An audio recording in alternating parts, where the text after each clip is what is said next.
transfer to another campus. So we want to make sure that these student athletes are finding the right environment for them.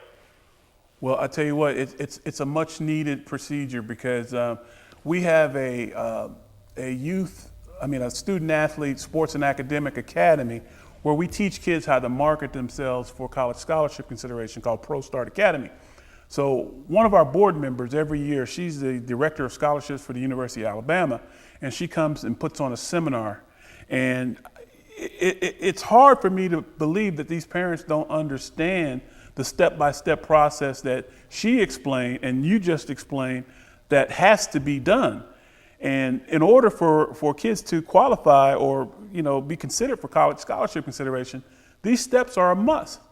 So we try to make it a family opportunity for everybody to pitch in and help that student athlete get to the next level because there's so much to do here. Absolutely. It's a process, and the entire search process for a university, the recruiting process, the initial eligibility, registration, and certification process, it is imperative that these parents know what they really need to know because you don't want to get caught behind the eight ball. You don't want to get caught and try to do this at the 11th hour knowing that your young person is about to graduate in 2 months.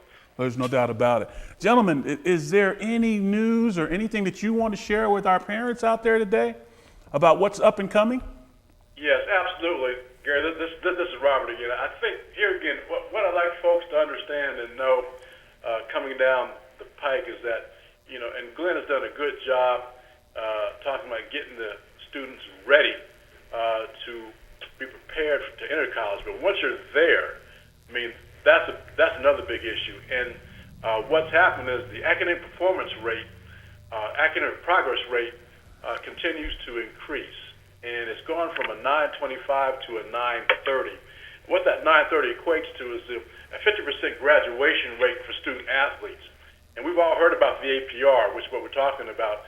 And what that means is that is a term-by-term measurement throughout the year that measures the eligibility point and the retention point of the student athlete. And it's important for student athletes to be retained and eligible to continue to play athletics within college. So we're looking very hard at trying to help student athletes be successful in college.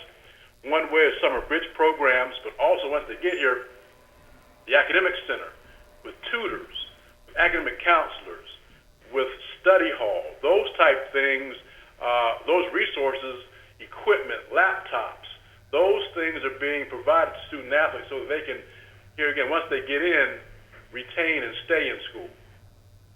Well, I tell you what, that it's much needed. Now, there has been some talk about the reduction of scholarships based on graduation rates. Can you guys elaborate on that a little bit for me? Absolutely.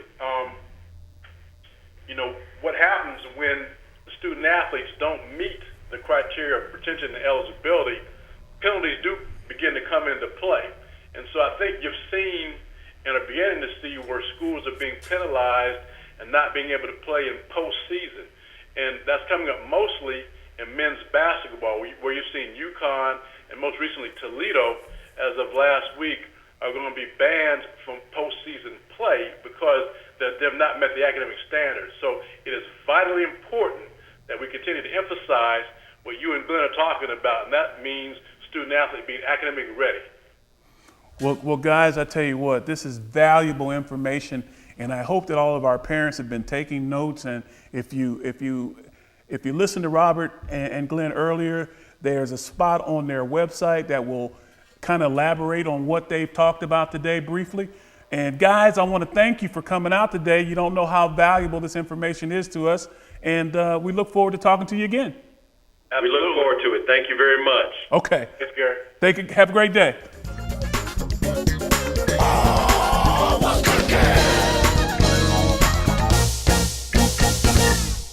Okay, you ready? Surprise. Yeah! Wait for me! Come on. Yeah! Daddy? Yeah? The power of yeah. Yeah. Brought to you in part by Alabama Power. Always on.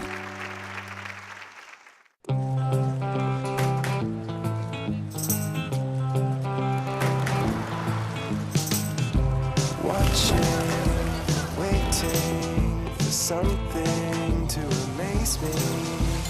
That's when it happened.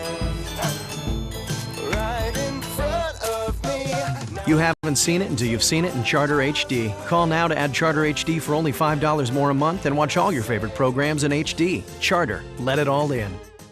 Alabama Cable Network Sports presents Football 2012, featuring high school teams from all over Alabama.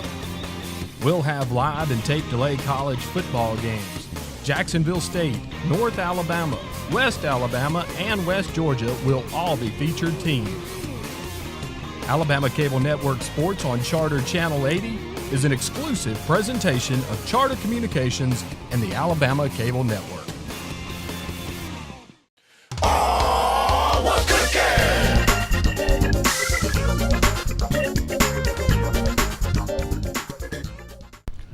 Welcome back to What's Cooking in Sports. Today we have the honor, Lionel and I have the honor of speaking with Carl Pickens, former NFL All-Pro, All-American at Tennessee, wide receiver.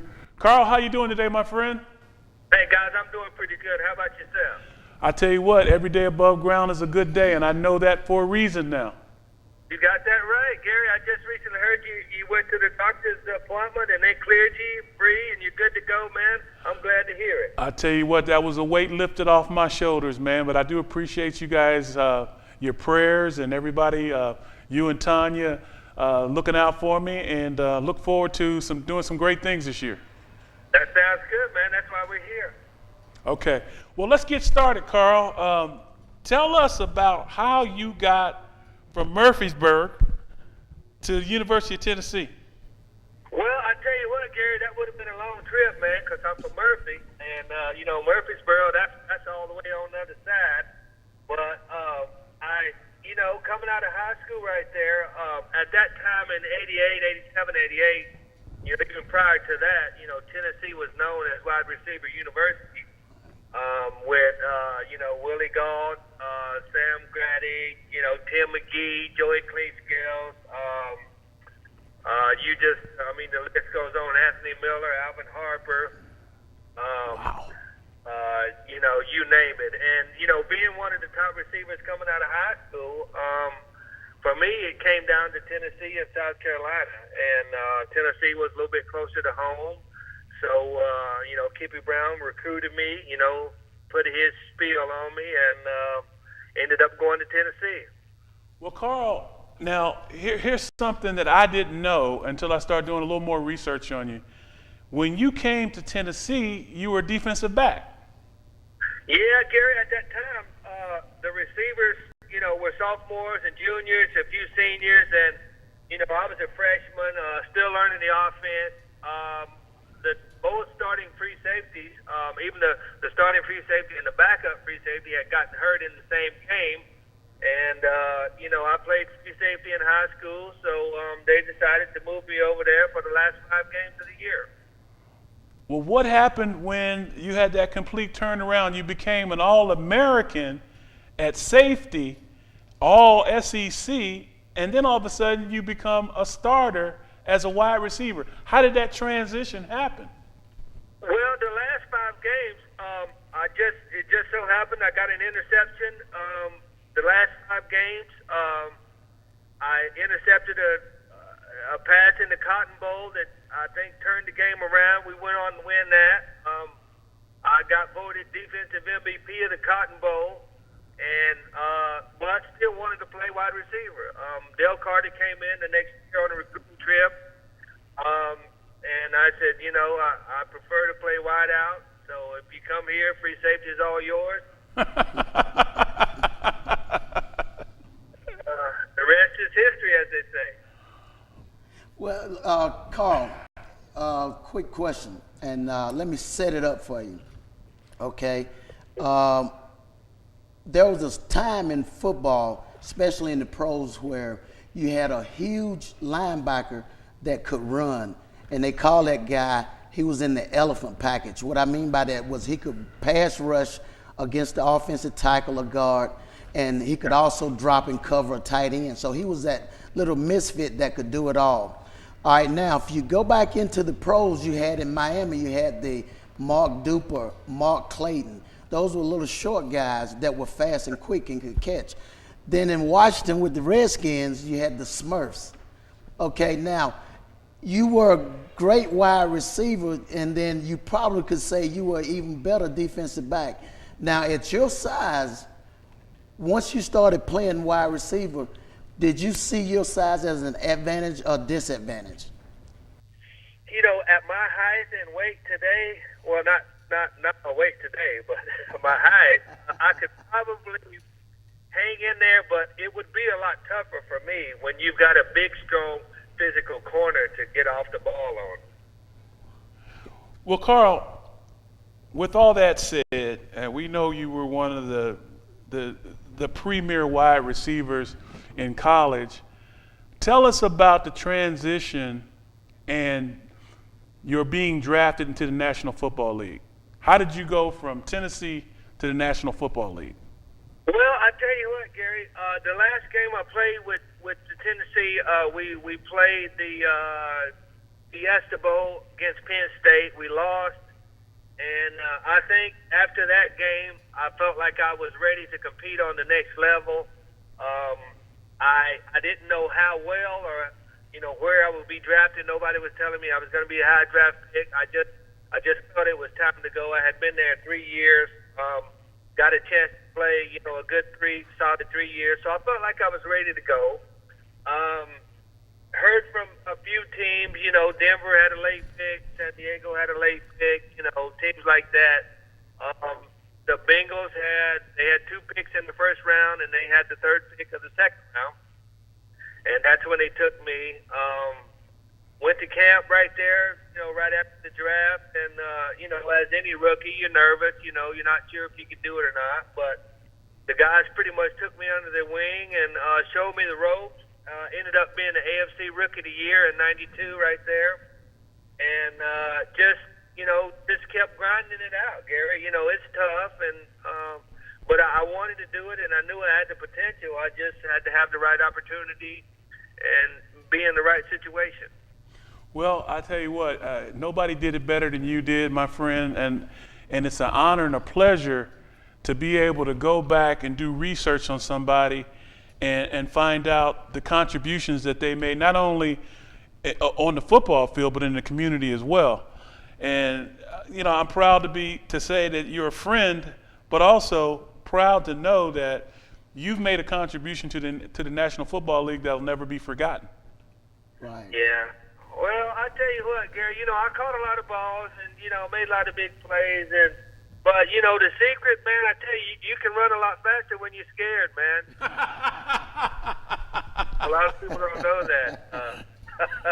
You can really run fast when you're scared. So you got to take that into consideration when you look at this guy. This guy must have been scared, man. He's running pretty quick. Yeah, I was. So you got to take that into consideration when you look at the things that I was able to do on that field. But Carl, you at the University of Tennessee, the first thing you think about, like you mentioned earlier, is speed.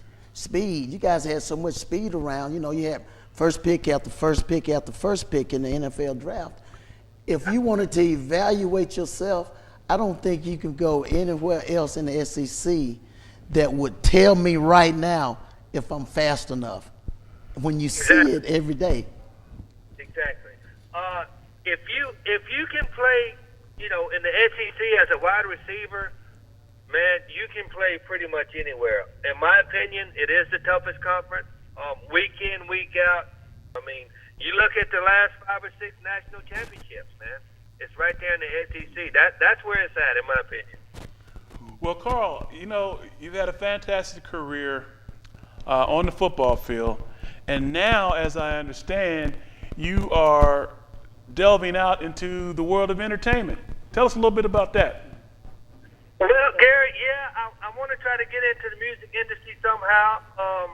I've been involved with a group from LA. I know you know a lot about the music business, in Gary, and I want to get into help develop some acts. Right now, I'm working with a young lady by the name of Crystal Garrett.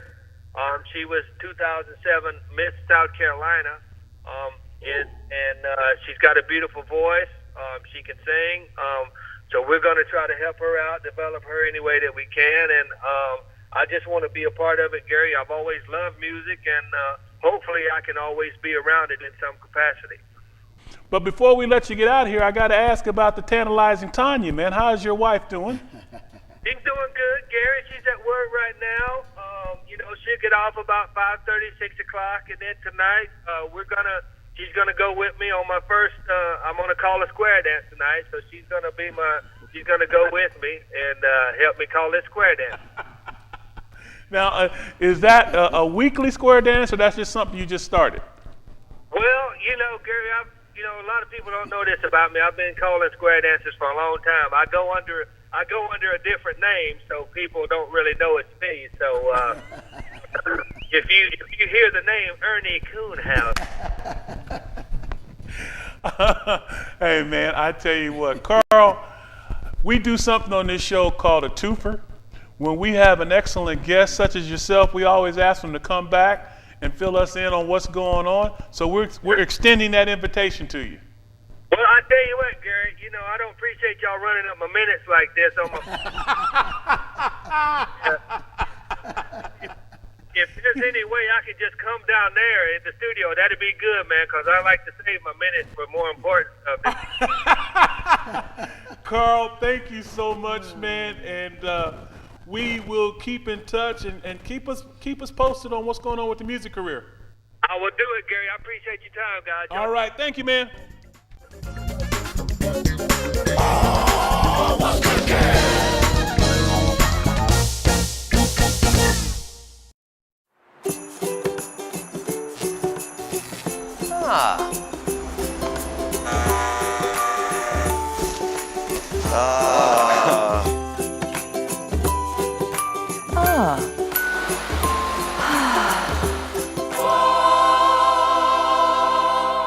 The power of Brought to you in part by Alabama Power. Always on.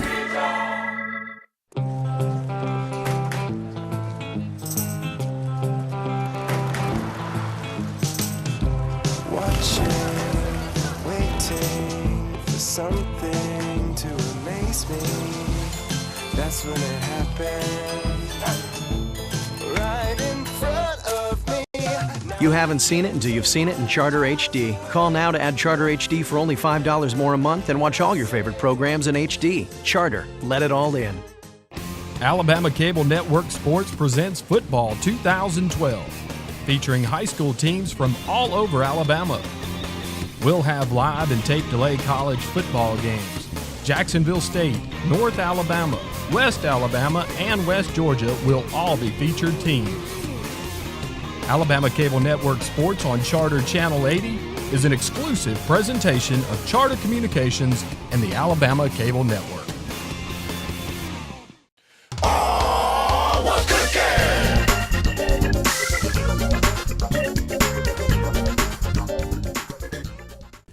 How you doing? Welcome back. Chef Leroy, I am bringing you an excellent dish, teriyaki salmon. Now, teriyaki salmon. Teriyaki basically comes from an Asian influence. So what we're doing is adding a little seafood, marrying them together, giving them a little bit of love. I'm gonna show you how to season salmon. Now I like to use a wild-caught salmon. The reason why farm-raised, they're fed, they don't have as much protein as into them because when they're in the wild, they get to eat whatever they like. So the salmon is very good. The skin is nice in texture. See that? I'll show you how to season this. Now we're gonna get a little bit of salt. I like to molest my salmon because, you know, you rub in the seasoning into the food, gives it a beautiful, beautiful taste. I got here some Creole seasoning. Give it that nice color, the teriyaki glaze. Then I have some garlic powder. My go-to seasoning, of course, sazon. throw a little bit of sesame seeds on it just because we can. Just because we can. Add a little bit more oil here to our skillet. I'm going to put this here face down. Season the back of the fish. I like to season all aspects of the food. Gives it a beautiful flavor. You can't just season one side, and then one side tastes as good and the other side tastes as bland. You got to have a mixture. It's down here. Now, teriyaki sauce. Teriyaki sauce is made out of soy sauce. I add a little bit of pineapple juice. Add lots of sugar because you want to make sure it's sweet. And then we're going to finish it with a cornstarch slurry. Show you how to do all of that. So I have my dark soy sauce. Add to the pot. I have some beautiful sesame oil to give it a nutty flavor.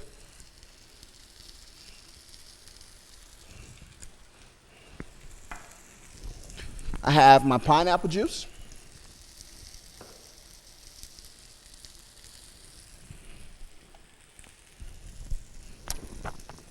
My beautiful wire whisk. Whisk that in a little bit. Take a little finger, take a little taste. Missing a little bit more pineapple juice. So I'm gonna add a little bit more. Now the pineapple juice gives it a little zest. A little zing, a little zang. Add some sugar. Oh, let's add all the sugar. Why not? We'll make sure this is nice and beautiful, sweet. Now, as our fish is searing, we're going to go ahead and flip it. You want to do about 3 to 5 minutes on one side. Give it a nice golden color. See how the color basically turns a little brown? That's what you're looking for. I'm going to take this buddy over here and put him in our boiling of water before he can finish. Now, when you're doing fish takes about 10 minutes. But today, since we're limited on time, I have it in a little water bath. We'll finish up pretty quickly. We'll come back to that. Now, teriyaki sauce. We want this to bubble a little bit. So we're going to leave that bubble. Cornstarch slurry. Cornstarch slurry is the best way to thicken any sauce that is a glaze. Reason is because if you use a roux, which is flour and butter, it's going to make it too thick like a gravy. We're actually looking for a glaze. So we're going to take a little bit of cornstarch.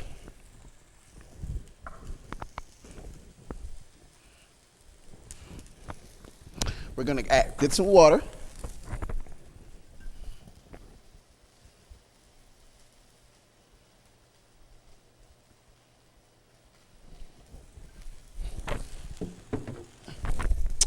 Take our lovely wire whisk.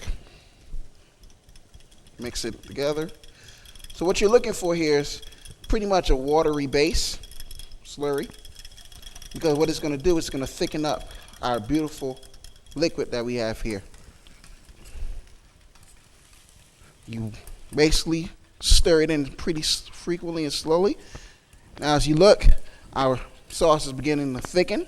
You want to go ahead and take that off because you don't want to scald it. Oh, look at that consistency. You don't have to use all of it. Once the sauce begins to thicken, you're pretty much where you want to be. So we're going to pull that here to the side. Now, plate presentation. As our salmon is finishing up, pretty much there.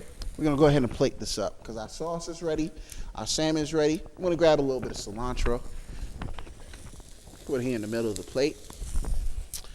All right, let's get a little red pepper. Give it a little color.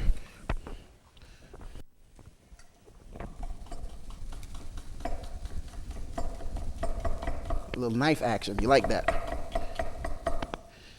Just to give it a little color.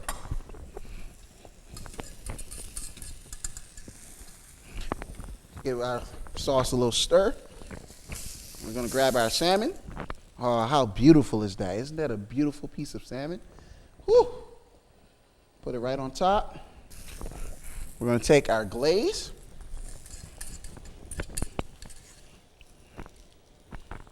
Just a little bit.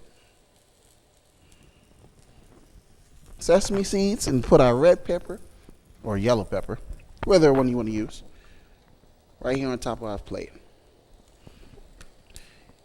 There you go, folks. There you have a beautiful Teriyaki glazed salmon.